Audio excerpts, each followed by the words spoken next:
What we saw over the last few years, the Biden administration weaponized government at all different levels to be able to push its liberal agenda on the rest of the country. We saw it from things like having the EPA push EV mandates, Homeland Security ignored illegal immigration. We saw a number of different agencies do things. The FBI, for example, even identified Catholics as extremists and sought to put spies into the Catholic Church.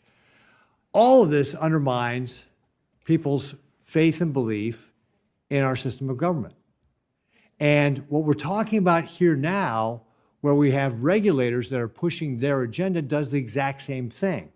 It undermines the rule of law in our country if regulators start pushing an agenda of what they want to see, what kind of businesses you do business with, versus what you're allowed to do, versus just saying, making sure we have a safe banking system that is complying with our rules and regulations.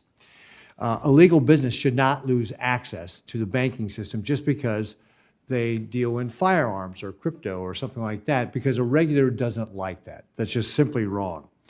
But that's what we've seen, of course, out of the last two administrations. It was mentioned earlier about Choke Point 1.0 under the Obama administration, and firearms deals, for example, that were disfavored, were prejudiced against, and tried to force out of the financial system. And I think it was you, Mr. Ring, just said that if you're out of the financial system, you cease to exist as a business. And then, of course, now more recently under the Biden administration, it's been the crypto industry.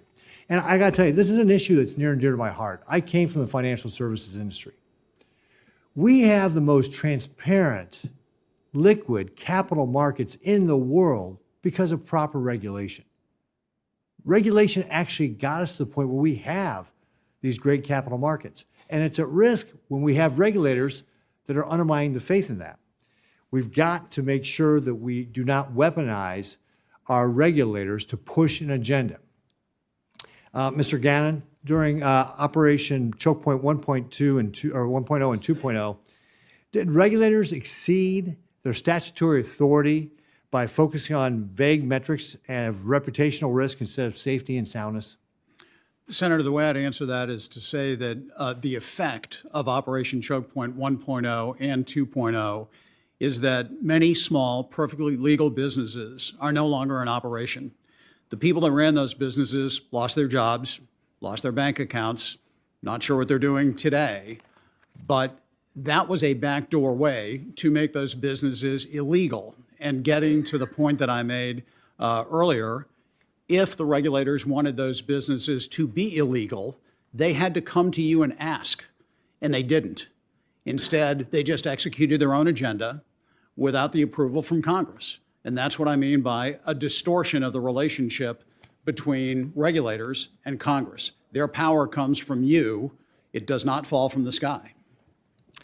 So did bank regulators evade the notice and comment rulemaking requirements of the Administrative Procedures Act by imposing requirements through informal guidance documents in both choke point operations?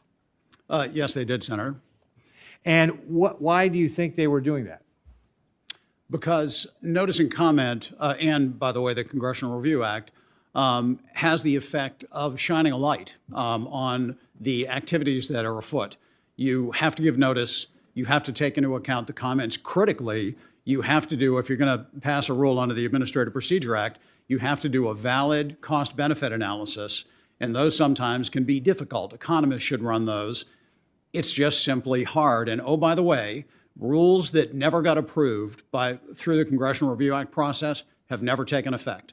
So in fact, to your point earlier, by issuing informal guidance, they were purposely trying not to come to Congress or not to raise the attention of the public of what they were trying to do. Is that a fair statement? I can't get into their head, Senator, but that's the effect, for sure. Mr. Ring, your bank was one of many that was issued a consent order by the FDIC in recent years. Is that correct? Yes. Would you describe your relationship with your regulator to have been collaborative or more combative? I think it has gotten better recently. In fact, a great regulator at the FDIC, Joe Meade, who spent 30 years there, recently left, retired, invested in our bank, and he's now on the board. And I think that has helped. But they definitely do not make it easy to be a new and growing bank. Right. Well, I see my time's up, Mr. Chairman, but I do want to just wrap up by saying, again, my experience in the financial services field was that when you had regulators that had a relationship with the regulated community, that actually helped them do their job to find the bad actors. And we all have an interest in getting rid of the bad actors that are in our industries. And that when you take an approach where you weaponize government, it's actually bad for the regulatory scheme in general, because players, companies who are good, that are trying to stay in business and actually follow the rules, are discouraged because the regulators are acting in a political manner. So thank you for indulging me there.